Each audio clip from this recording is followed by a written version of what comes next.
Buletin Didik 25 Januari bersama saya Khairi Hazwan Muhammad Asri. Assalamualaikum dan salam sejahtera. Vaksin COVID-19 untuk kanak-kanak 5 hingga 11 tahun yang dibuka untuk pendaftaran di MySejahtera tidak diwajibkan. Menteri Kesihatan Khairi Jamaluddin dalam ciapan di Twitternya berkata, kanak-kanak juga tidak akan dikenakan sekatan seperti dewasa yang tidak divaksin sekiranya mereka tidak mendapat vaksinasi. Sebelum ini, Khairi mengumumkan KKM akan melaksanakan pemberian vaksin untuk kanak-kanak berusia 5 hingga 11 tahun bermula Februari ini.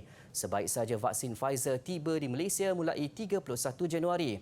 Setiap dos yang akan diberikan adalah 0.2 ml dan setiap kanak-kanak yang mendapatkan suntikan pertama memerlukan suntikan kedua dos vaksin itu selepas 8 minggu.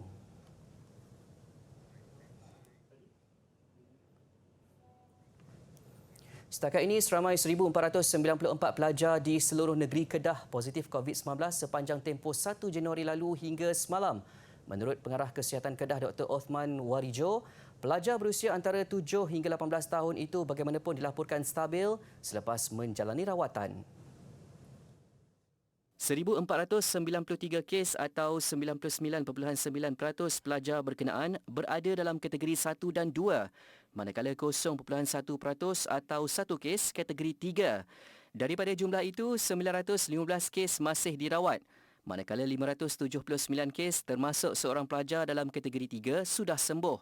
Setakat ini, kata Dr. Othman, tiada pelajar berkenaan yang dirawat di unit rawatan rapi ICU dan tidak ada kematian dilaporkan.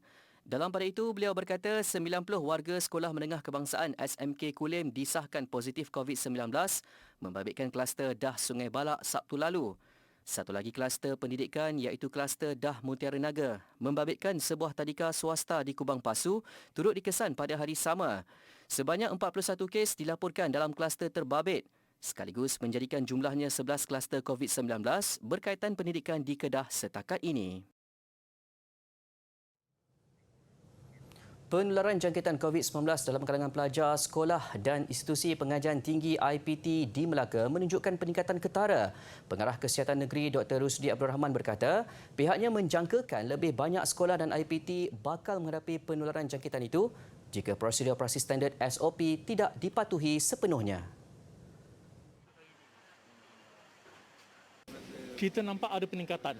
Memang jelas sebenarnya 7 hari kita pantau, kita panggil moving average 7 hari, kita nampak trend itu meningkat sentiasa dan kita mohonlah kerjasama daripada semua pihak, baik pelajar sekolah, baik cikgu, baik masyarakat umum supaya patuh kepada SOP yang sedia ada. Jangan kita lalai lah, walaupun kita ada 3 dos sekalipun. Ya. Ya, bagi saya semakin membimbangkan. Sebab itu kita nakkan supaya kita sama-sama berjaga-jaga. Beliau ditemui media selepas mengadakan UPS Tahun Baharu Cina di sebuah pasaraya di Malim, Melaka siang tadi. Tambah Dr. Rusdi, jumlah pelajar yang disahkan positif COVID-19 meningkat kepada 262 orang semalam berbanding 153 pelajar pada 23 Januari lalu. Jelasnya sebanyak 4 kluster pendidikan dikesan, termasuk yang terbaru melibatkan kluster Jalan Hang Tuah Jaya dengan 58 pelajar Universiti Teknologi Malaysia Melaka UTM disahkan positif COVID-19. Kesemua pelajar terbabit katanya kini dikuarantin di sebuah bangunan khas di Universiti terbabit bagi mengelak jangkitan kepada pelajar lain. 3 lagi kluster sedia ada ujarnya ialah Jalan Kemendo melibatkan 39 pelajar Kolej Vocational Jasin dan Jalan Tun Telani membabitkan 135 pelajar Kolej Vocational Melaka Tengah. Satu lagi kluster ialah Jalan Pengkalan Batu melibatkan 29 pelajar Sekolah Menengah Kebangsaan Agama Sultan Muhammad.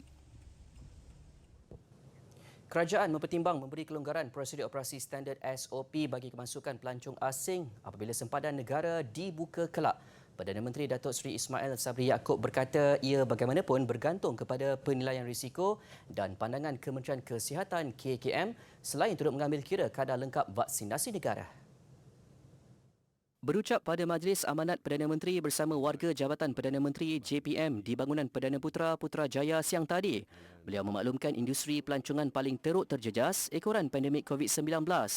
Meskipun pelancongan domestik telah dibuka selain pemberian program subsidi upah bersasar oleh kerajaan yang masih diberikan kepada pemain industri pelancongan. Kita lihat bahawa jika rakyat kita telah pun diberikan booster, maka mungkin boleh kita relax sikit dari segi SOP kita. Walaupun seperti saya sebutkan bahawa Kementerian Kesihatan perlu memberikan pandangan tentang perkara ini. Dan kita percaya apabila kita boleh membuka negara kita, keadaan ekonomi kita akan boleh berubah dan akan lebih bertambah baik. Mengulas selanjut, kerajaan turut mengambil pendekatan berhati-hati untuk membuka sempadan negara ekoran kebimbangan jangkitan COVID-19 di luar negara. Namun usaha itu telah dimulakan menerusi inisiatif laluan perjalanan lengkap vaksin VTL antara Malaysia dan Singapura selain perbincangan VTL bersama Indonesia dan Thailand.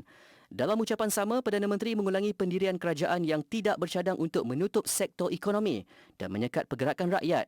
Ia setelah mengambil kira kadar lengkap vaksinasi populasi dewasa negara hampir 98% selain perkembangan proses pemberian dos penggalak.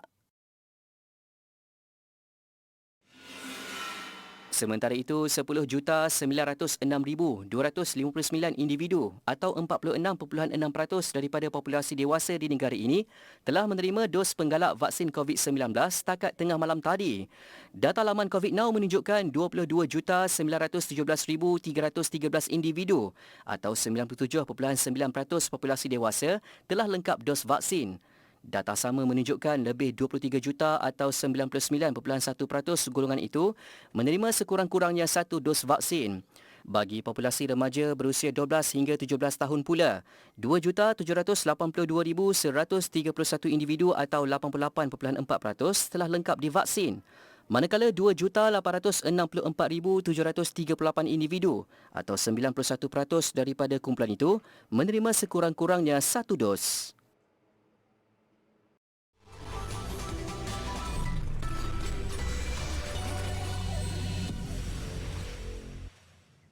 Kembali di Buletin Didik. Bagi meraihkan pencapaian luar biasa, 19 warga Kolej Vokasional Keningau Sabah termasuk 7 orang guru diberi penghargaan. Kesemua penerima anugerah itu antara mereka yang berjaya mengharumkan nama institusi di peringkat kebangsaan maupun antarabangsa melalui kemahiran, bakat, inovasi maupun pembentangan masing-masing. Anugerah disampaikan oleh Timbalan Menteri Pendidikan Datuk Muhammad Alamin ketika lawatannya ke Kolej Vokasional Keningau siang tadi. Antara penerima anugerah, ikon guru kebangsaan Cikgu Sir Hajuan Idek, finalis kebangsaan Cikgu Kickstart Award Cikgu Larry David serta pemenang pertandingan Borneo E-Innovation bagi kategori pendidikan Cikgu Ahmad Azharul Zaman Ibrahim. Saya rasa sangat bermotivasi untuk membantu para guru dan juga pelajar untuk memperkembangkan bakat mereka dalam pelbagai bidang seperti seni dan inovasi kerana saya yakin bahawa setiap individu mempunyai bakat dan adalah sangat penting bagi kita untuk memberi peluang dan juga platform kepada setiap individu sama ada pelajar ataupun guru untuk mengasah bakat tersebut dan mencari peluang untuk menunjukkan sejauh mana mereka boleh pergi dan juga sejauh mana mereka boleh kembangkan kemahiran mereka. Turut diraikan pemenang tempat pertama puisi bahasa isyarat dalam Australian Art Festival 2021, Farhan Azri Jaiz, peserta English Asian Olympics 2021, Jacob Joshua Jeffrey, serta pemenang tempat ketiga French Art Festival 2021, Nur Azwin Liana Abdullah. Sebelum menyampaikan anugerah, Datuk Muhammad Alamin berkesempatan melawat Wall of Fame yang memaparkan kejayaan-kejayaan pelajar dan guru-guru di institusi ini. Selain itu, turut diadakan lawatan ke bengkel jahitan dan bengkel perabot untuk menyantuni murid-murid berkeperluan khas. Antara yang turut serta dalam lawatan, Timbalan Pengarah BPL TV Fauzi Abdullah, Timbalan Pengarah Jabatan Pendidikan Negeri Sabah Muhammad Zaini Yanin dan Timbalan Pengarah Bahagian Pendidikan Khas Dr. Muhammad Anwar Abdullah. Beliau dalam rangka lawatan kerja selama seminggu bermula semalam, melakukan tinjauan ke institusi KPM sekitar kawasan Keningau. Lawatan ini selaras dengan rancangan Malaysia ke-12, pemerkasaan TVET, murid berkeperluan khas MBK yang turut menjadi keutamaan KPM.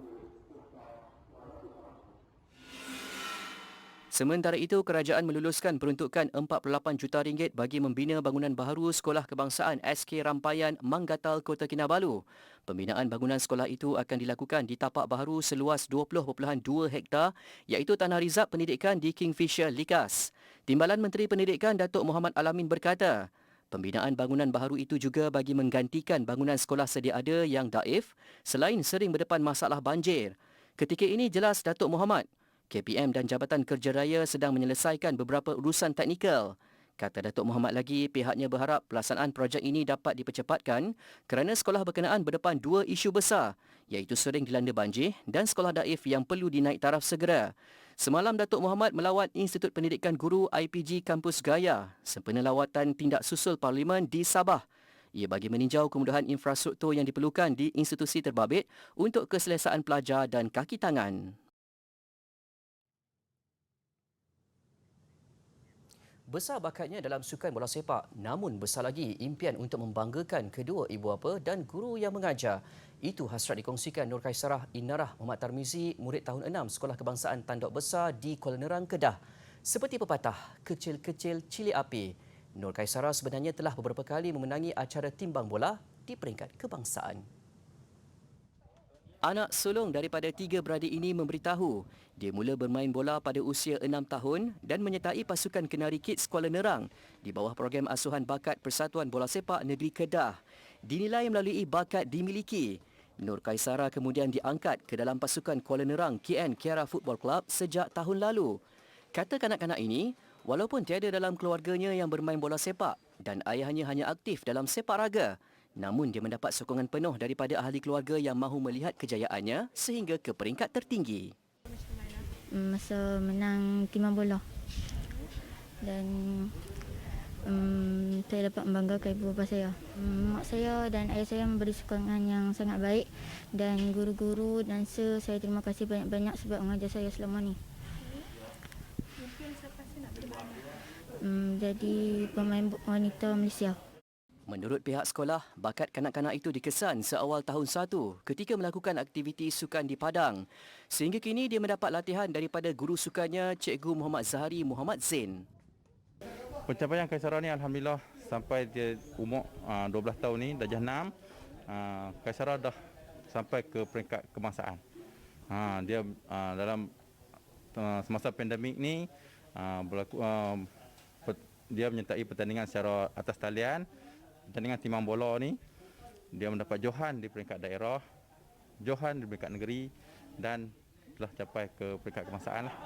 Seperti Nur Kaisarah, seorang lagi jago timbang bola yang juga anak jati Kuala Nerang, Zulmifzal Iman Zulhilmi Amri, pelajar tingkatan 4 Sekolah Menengah Kebangsaan Kuala Nerang, meletakkan hasrat untuk menjadi salah seorang pemain bola sepak Kedah setelah merangkul beberapa kali kejayaan dalam sukan bola sepak dan timbang bola.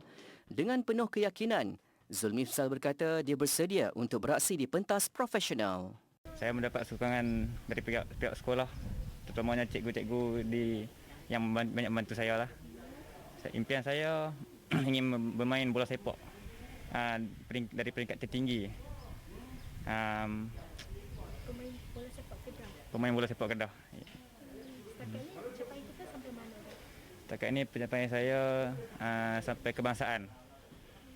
Daripada start tahun lepas saya training dengan ayah saya. Okay, dari segi akademik, Zulmizam merupakan pelajar kelas ke depan lah, kelas yang depan. Jadi saya berharap sangatlah untuk murid-murid yang akan datang untuk SMK Kuala Nerang cemerlang dalam kurikulum dan juga cemerlang dalam akademik, seimbang dari segi semua aspek sama ada akademik, kurikulum maupun sasiah. Itulah harapan saya sebagai pengetua SMK Kuala Nerang. Padang Terap merupakan antara 12 daerah dalam negeri Kedah. Di daerah ini terdapat 30 buah sekolah dengan 21 darinya adalah sekolah rendah, manakala 9 lagi sekolah menengah.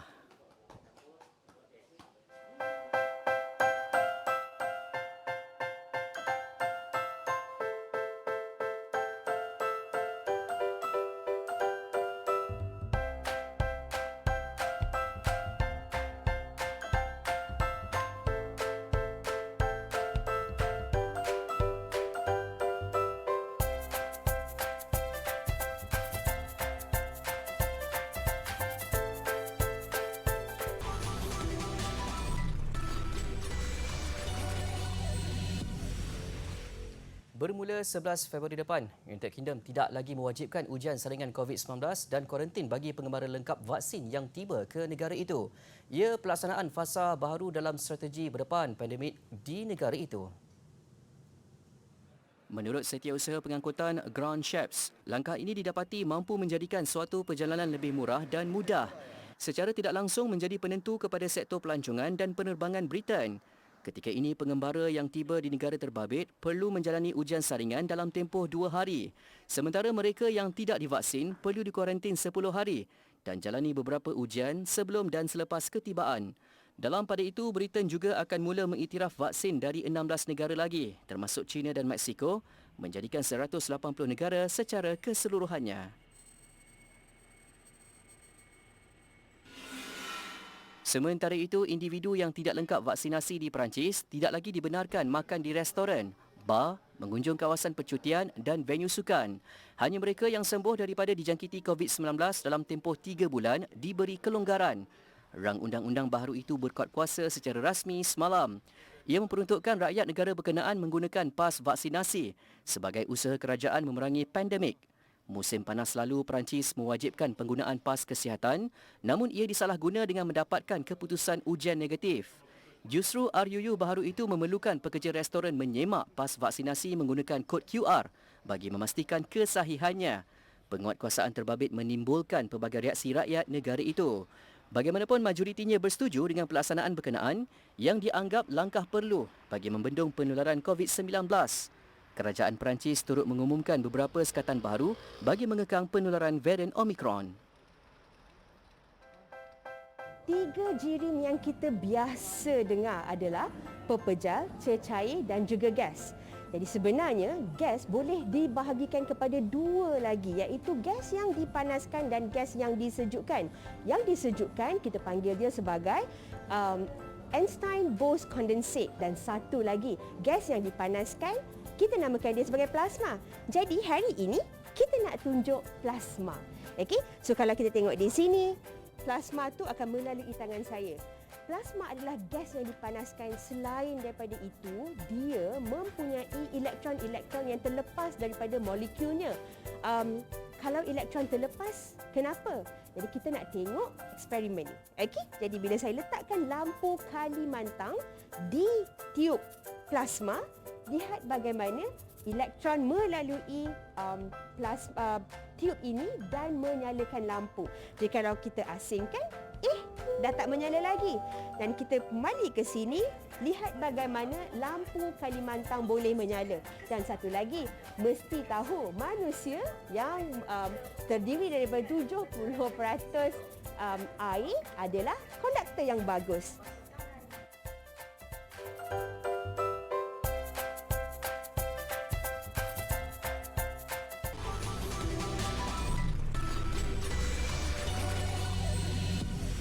Terima kasih kepada anda yang masih lagi bersama kami di Buletin Didik. Ke laporan sukan, hasrat Lee Zijia untuk bergelar pemain profesional akhirnya mendapat restu Persatuan Badminton Malaysia BAM. Perkara itu disahkan Zijia selepas mengadakan pertemuan peribadi dengan Presiden BAM Tan Sri Muhammad Norza Zakaria. Dalam satu hantaran yang dikongsikan menerusi laman sosial peribadinya, Lee Zijia memuat naik foto pertemuan dia dan keluarganya bersama Presiden BAM Tan Sri Muhammad Norza Zakaria. Menurut Zijia, dia gembira segala isu berjaya diselesaikan dan paling penting mendapat restu Tan Sri Norza untuk menjadi pemain profesional. Meskipun tidak akan bernaung lagi di bawah BAM, tegas Zijia, kejayaan lalu dan akan datang adalah hasil produk badan induk itu dalam membawa nama Malaysia. Justru pemain berusia 23 tahun itu akan mengingati segala jasa dan peluang yang diberikan BAM melalui kepimpinan Tan Sri Norza. Pada masa sama, juara All England itu akan memberi tumpuan untuk membantu negara pada kejohanan badminton Asia yang berlangsung di Setia Alam Selangor 15 hingga 20 Februari depan. Zijia siang tadi hadir ke BAM ditemani kakaknya Lee Ziyi membincangkan permohonan rayuan berkenaan hukuman yang dikenakan ke atasnya. Keputusan positif dicapai kedua-dua pihak dengan jalan penyelesaian yang dipersetujui akan diumumkan badan induk itu minggu depan. Sesi tersebut turut disertai Peguam Zijia bersama Datuk Seri Jahabirdin Muhammad Yunus, Pengerusi Jawatankuasa Undang-Undang BAM, Setiausaha Agong Datuk Kenny Goh dan Bendahari Datuk Michael Tang. Perjumpaan itu sememangnya dinanti-nanti media yang telah berada sejak jam 9 pagi lagi untuk mengikuti perkembangan terkini proses yang dilakukan kedua-dua pihak. Kami sudah ada perbincangan dan sepasti-pastinya Lee Zijia happy, BAM pun boleh terima dan adalah bagus untuk negara. Itu yang paling penting sekali. Ya, seperti mana yang kita terangkan dulu, tidak ada permusuhan di antara BAM dengan sesiapa pun. Jadi yang ada cumalah dari segi dulu penarikan Lizijia, tak ada pendaftaran, tapi sekarang semua dah okey dah sebab kita dah lalui proses rayuan. Saya hari ini untuk update appeal letter saya, dan kita pun have a sangat positive mail conclusion lah, then which I think BM will be announced in next week lah. Hoki Piala Asia 2022, skuad projek khas wanita kebangsaan gagal ke separuh akhir apabila tewas kepada Jepun. Malaysia kalah 0-8 dan akan berdepan Indonesia esok untuk perlawanan klasifikasi kedudukan 5 hingga 8. Sememangnya tiada harapan tinggi buat skuad projek khas wanita kebangsaan menentang Jepun antara pasukan pilihan kejohanan. Seawal minit keempat, Malaysia ketinggalan menerusi gol padang Yuri Nagai. Cuba memberi tentangan, pasukan bimbingan Nasihin Nubli Ibrahim nyata sukar menyaingi penguasaan Jepun. Lawan menambah 4 lagi gol pada suku kedua melalui jaringan Kaho Tanaka minit ke-16 dan 28, Shihori Oikawa minit ke-20 dan Mai Toriyama minit ke-30. Bersambung suku ketiga, Tanaka meledak hat-trick minit ke-39. Kana Urata dan Sakurako Omoto melengkapkan kemenangan 8-0 Jepun pada suku keempat pada minit ke-48 dan 57. Pemilihan Shakira Zulkifli sebagai pemain terbaik perlawanan bagaimanapun dilihat penawar di sebalik kekalahan besar ini. Malaysia menamatkan saingan kumpulan di tempat ketiga. Pada perlawanan pertama kalah 0-9 kepada India sebelum bangkit menundukkan Singapura 2-0. Ke perkembangan tenis terbuka Australia, pengalaman nyata menjadi kelebihan buat Rafael Nadal apabila melangkah ke separuh akhir. Nadal yang mengalami kecederaan masih mampu menewaskan pemain muda berbakat dari Kanada, Denis Shapovalov. Turut ke kelompok 4 terakhir Madison Keys yang mengejutkan pilihan keempat dari Republik Czech, Barbora Krejcikova. Mulanya nampak mudah buat Nadal apabila memenangi 2 set awal 6-3 dan 6-4. Namun pada set ketiga, Shapovalov bangkit dengan kemenangan 6-4. Bintang Sepanyol berusia 35 tahun itu sekali lagi tunduk 3-6 pada set keempat apabila mengalami kecederaan di bahagian perut. Walaupun tidak berada dalam keadaan baik, juara 20 kali Grand Slam itu jelas mempertaruhkan segala pengalamannya. Nadal berjaya mengatasi Shapovalov dengan keputusan 6-3 pada set penentuan sekaligus mara ke separuh akhir buat kali ke-7.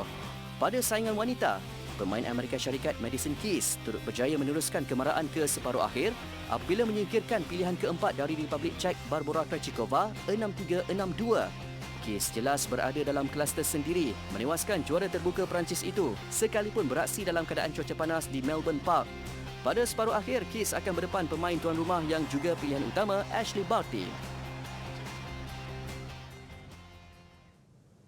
Festival Calcottada dengan pelbagai aktiviti menarik termasuk pertandingan makan daun bawang di Bandar Bals, Sepanyol mengakhiri buletin didik malam ini. Saya Khairi Hazam Muhammad Asri, salam hormat dan Assalamualaikum.